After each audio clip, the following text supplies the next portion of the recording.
Lesson 2-7, Translations and Reflections on the Coordinate Plane. A transformation is an operation that maps an original geometric figure onto a new figure called an image. So the two types of transformations we're going to look at is translation and reflection.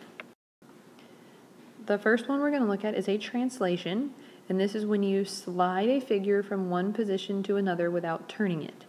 So if you're looking here, you see that this B and this B are the same. It has just been slid down. So the green one is actually original, and it just got slid down the graph. The second one we're going to talk about is reflection, and this is when you actually flip a figure over a line. That line is the line of symmetry. The line of symmetry in this picture is the y-axis. The B on the left has been flipped to look like the B on the right, so it is backwards. It's just like when you look in a mirror and you try to look at something maybe backwards. So if you're holding up your phone and you're looking at something, everything is flipped. This is very similar. You have this line of symmetry, and the points are going to be the same. They're just going to be on the other side of the axis. So just a real quick review for some of the terminology before we get started. Translation means to slide. In a translation, the image is the same shape and size as the original, and the orientation is the same. So the way that the object is maybe angled or positioned on the page. In reflection, this means to flip. The figures are mirrored images of each other, so they're the same, just kind of backwards. They're the same shape, same size, and the orientation is different from the other one because it is in a different direction. So when we're translating a figure, every point of the figure that is translated goes in the same direction and the same distance. So let's take a look at this first example here. And this says that it's 5 units to the right. So you want to start 1 point at a time and move it 5. So if we look at point A, and you moved it 5 points, 1, 2, 3, 4, there's your new point A. And then you did the same with point B. So then you went 1, 2, 3, 4, and there was your new B. And you would continue doing that for the entire shape. Make sure that when you're doing translation, you are going 1 point at a time. If you look at the second example, here it is 4 units up. So the original is the blue, and if you go 1 point at a time, you just move 4 units up, and that's where your second figure begins. Same thing for example 3. This one is actually 3 units left and then 5 units down. So the original is the blue one. So you start out at R and you go 3 units to the left, 1, 2, and 3.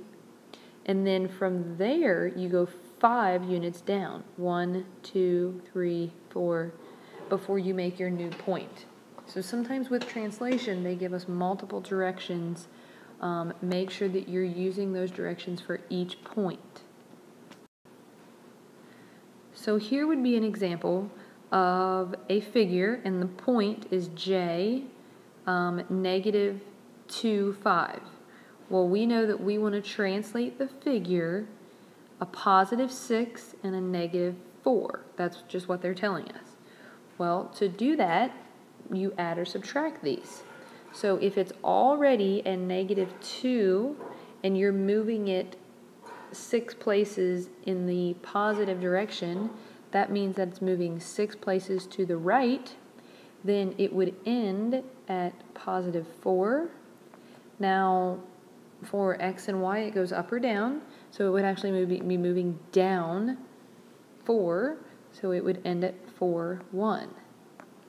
So for the next one, it would still be at 4, but now it would be, if it was at 1 and it moved down 4, then it would be negative 3. Your next one would be at negative 2, negative 3, and then it would be negative 2, 1. So if you drew this shape, the original shape here and this shape are the same distance apart, but they're just in a different spot on the graph. So let's take a look at actually translating a shape. So this one here says translate triangle ABC. Anytime that you're identifying a triangle, you have to identify all 3 points, and you do want it to be in alphabetical order most of the time. So this triangle is ABC, and you're going to move it 2 units up and 3 units to the left. So I'm going to look at point A first. I need to go 2 units up, so 1, 2, and now 3 units to the left. So 1, 2, so here's my new point A.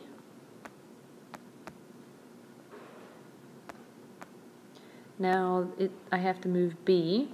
So B has to go 2 units up, so 1, 2, and then 3 units to the left. 1, 2, and 3.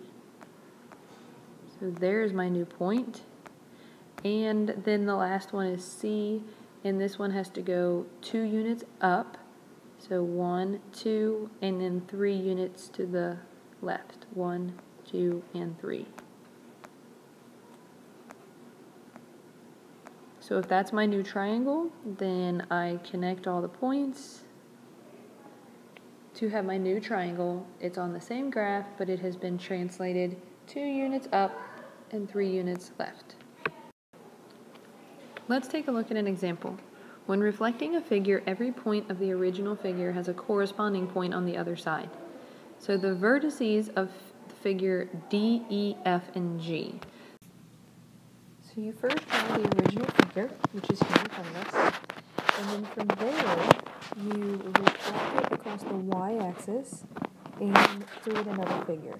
So we know that the y-axis is this one right here, which means the figure is going to reflect over and be somewhere down in this area. So for my first point, D, the x value actually becomes the opposite. So for the D value right here that says D is 4, negative 2, D actually becomes negative 4, negative 2. So if I go and I plot that point, I go over negative 4 and down negative 2. So there's my first point. The next point is 8 is E, which should now become negative 5, negative 5. So we go over negative 5 and we go down negative 5, which should be about right there. My next point is F, which will become negative 2, negative 4. So we go over negative 2, down negative 4, and the last point, which is G, will now become negative 1, negative 1.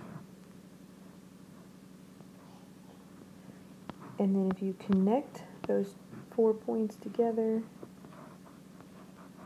your shape should closely resemble the other original shape that has been reflected across the y-axis.